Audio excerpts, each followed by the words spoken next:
Hey y'all, I hope y'all are doing well. I I have to talk about this. So, transformation was always the goal. Well, I just realized that I already have transformed. I didn't know that before, but I've had a lot of realizations about how much I have transformed.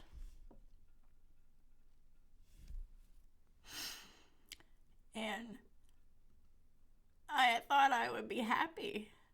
I thought it would feel like a victory. And I just find myself so sad.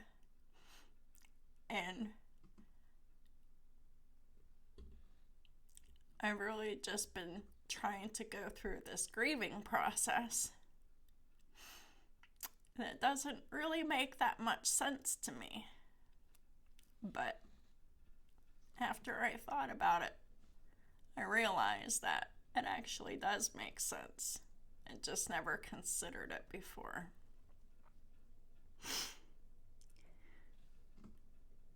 I used to be a desperate, codependent, needy,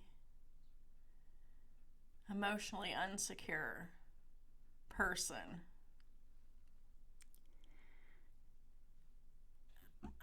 I can hardly fathom that as a reality because I am none of those things now.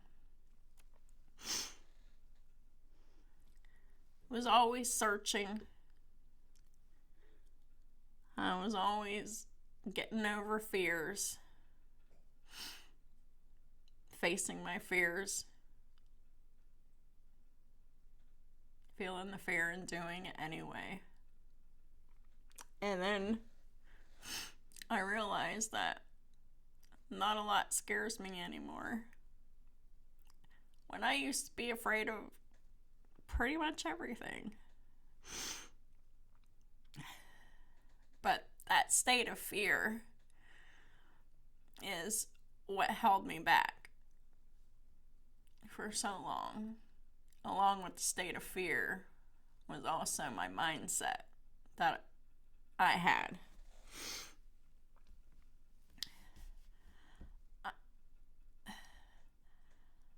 I used to make whole fantasies about relationships in my mind for all my life.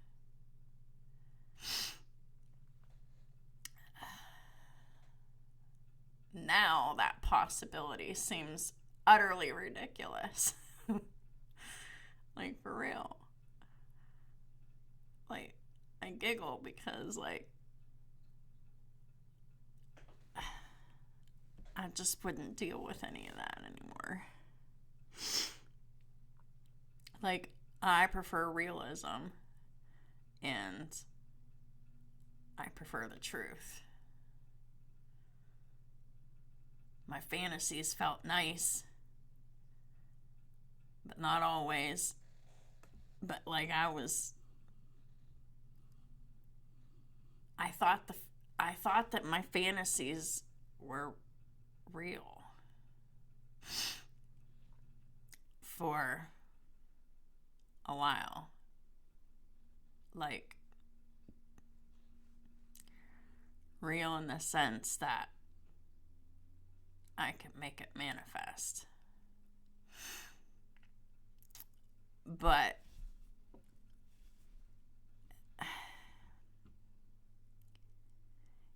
it's so bizarre to me. I tried to save everyone. I tried to help everyone. Now I help people because I want to, when I want to, and how I want to. I choose. I don't let the other person choose for me anymore. And that's that self-erasure thing. Because, like, I would just ignore myself and kind of pretend that my needs, wants, and desires don't exist while fully immersed in them emotionally. And yes, I am really talking about my Pisces moon here.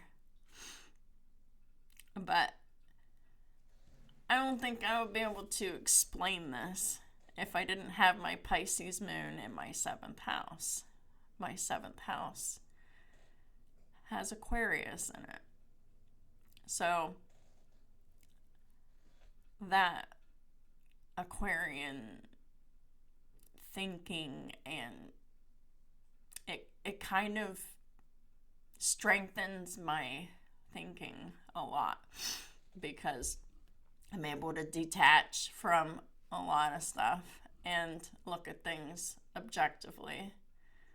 And sometimes I'm just detached from emotions from time to time, even though I feel emotions deeply. But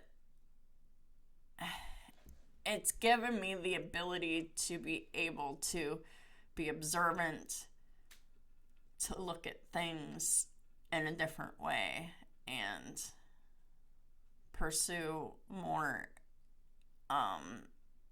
intellectual pursuits instead of reacting emotionally.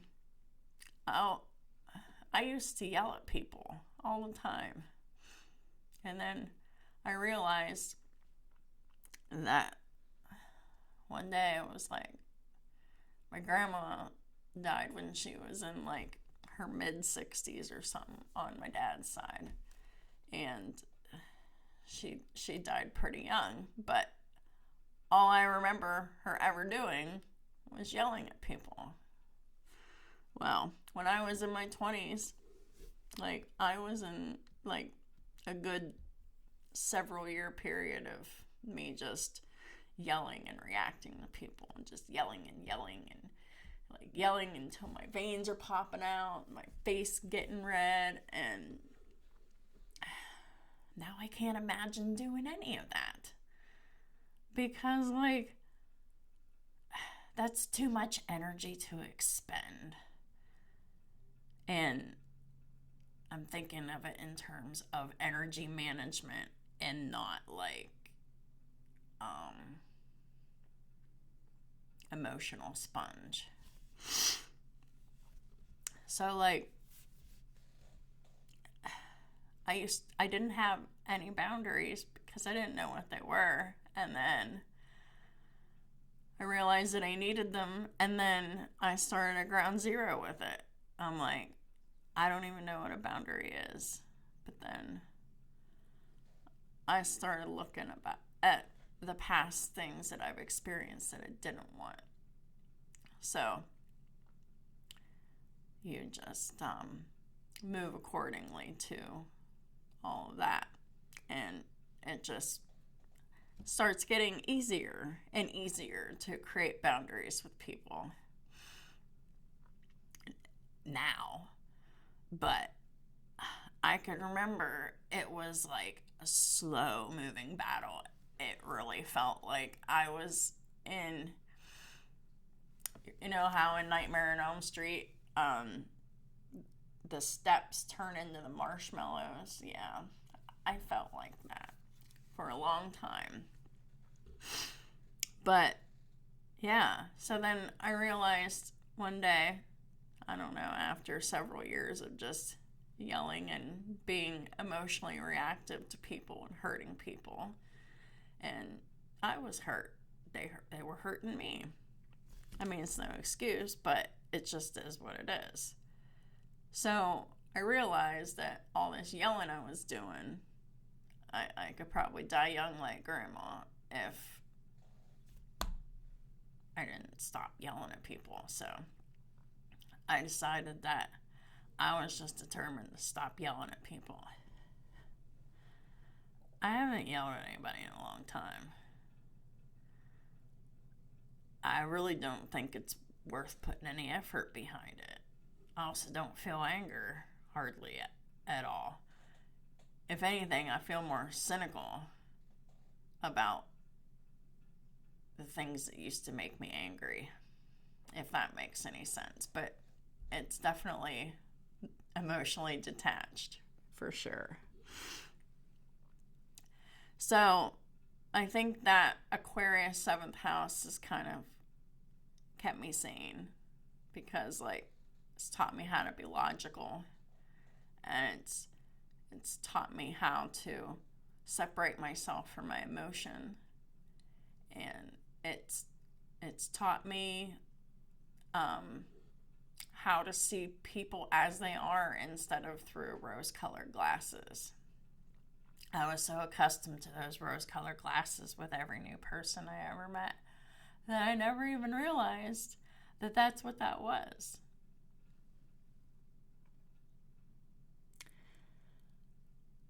I wanted to save everybody. I wanted to help everybody. And I had no problem sacrificing myself in some way, shape, or form for another person.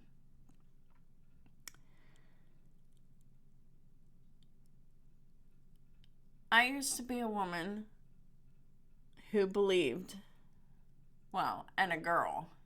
I believed this then too. I used to believe that if I loved enough, if I understood enough, if I sacrificed enough, that something would finally click into place. I never realized that, that used to be me. I was in that mindset, and then I was in the romance, or not, like the romance fantasies. And like I was seriously in this loop that I was doing to myself, and I didn't even realize it. So it's like, I understand the mindset. I understand thinking that way and feeling that way and doing all of those things. But I don't recognize myself anymore. And wow, this is what I've always wanted, because transformation was always the goal. And it is, and it should be. I am not making this video in regret. It's for processing. And hopefully it'll be helpful for someone else's transformation. Because you just gotta get through this part too. But, so, I really thought that when the change would happen, that it would feel great, and it would feel wonderful, and it would feel like this huge victory. And it does, but this emotional weight that I'm feeling, it's something that I have to process. And I will be back making content as soon as I can. But I just wanted to explain all of this before I probably wouldn't be able to again.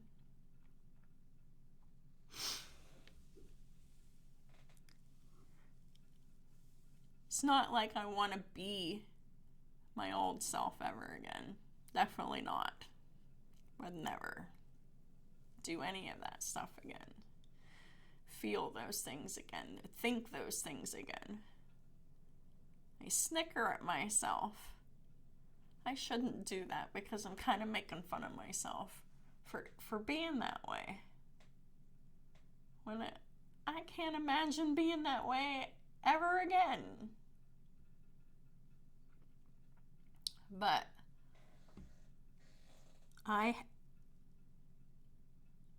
I'm holding space for, I regret nothing. I'm grateful for all of this. But yet,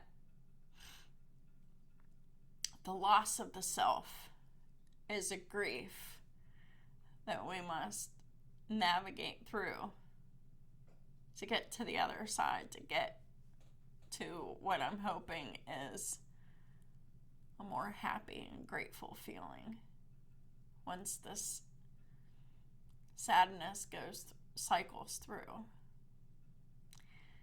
See, I'm normally pretty busy, and I keep myself busy, and I don't normally have a lot of emotions. So I don't cry very often. I laugh a lot. But I don't cry very often. And when I have the opportunity to cry, I have to take it, because I remember what it felt like to refuse to cry. And how much that really hurt me internally and externally, because it was an internal, physical, and spiritual pain that was existential. Like, I couldn't think of anything worse. So,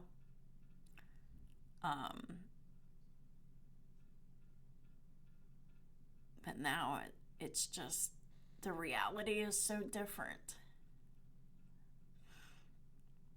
than I expected.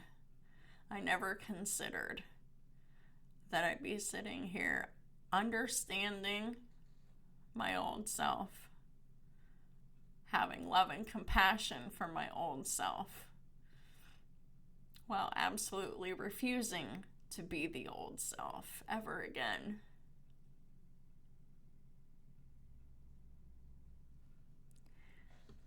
It feels different. It feels weird. But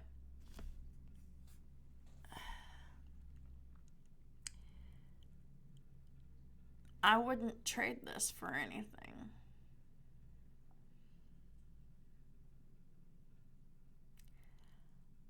I can't believe how much I don't recognize my former self. I was always, transformation's the goal, transformation's the goal. One day, I will be transformed. And that's all I focused on, because that's all I wanted. And now it's here. And I give all the glory to God.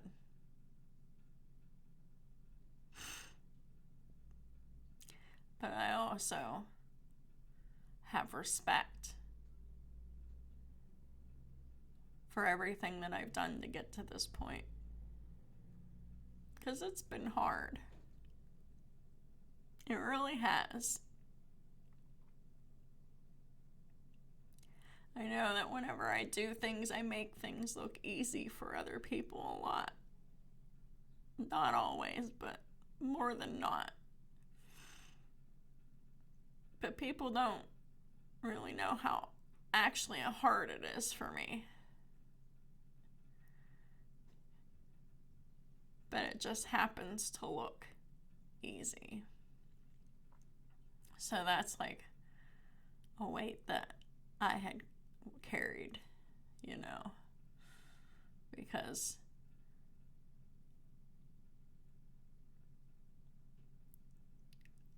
nothing I do comes easy, even though it looks like it. I just work hard. Very hard. In all aspects of my life. And, I'm human. Some aspects of my life, like, for example, my physical health, have taken more of a backseat, and I'm trying to catch up with that. But,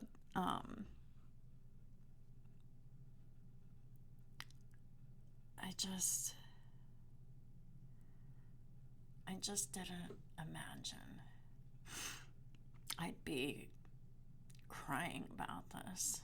It feels silly. It really does, but I have to hold respect and compassion for my own self.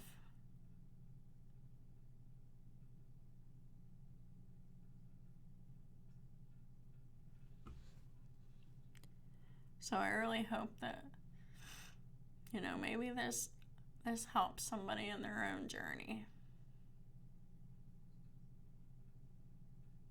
And this too shall pass. And hopefully, for your transformation, someone out there that maybe hearing this might help you realize that it's kind of an emotional time.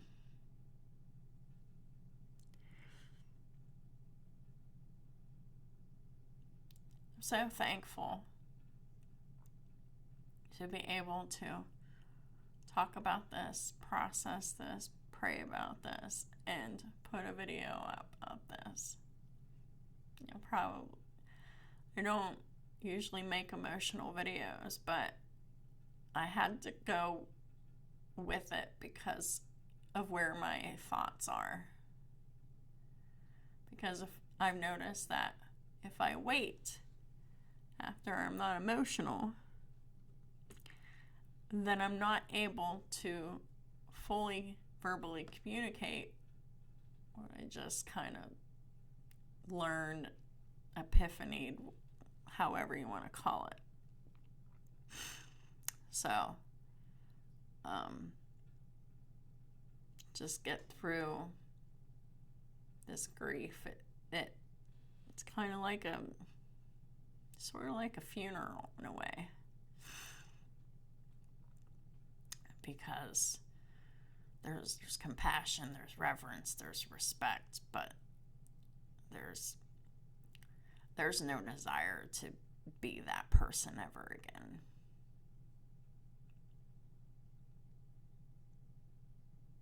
And I am so grateful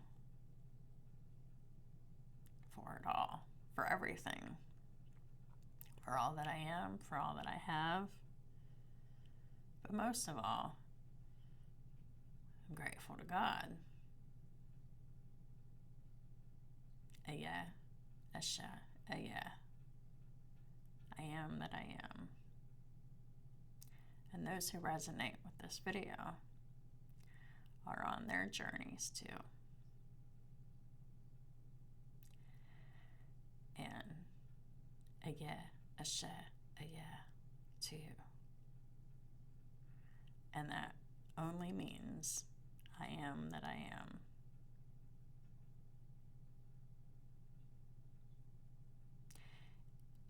It's a daily affirmation. It's transforming. Thank y'all for supporting me in all the ways that y'all do. And I'll talk to y'all soon.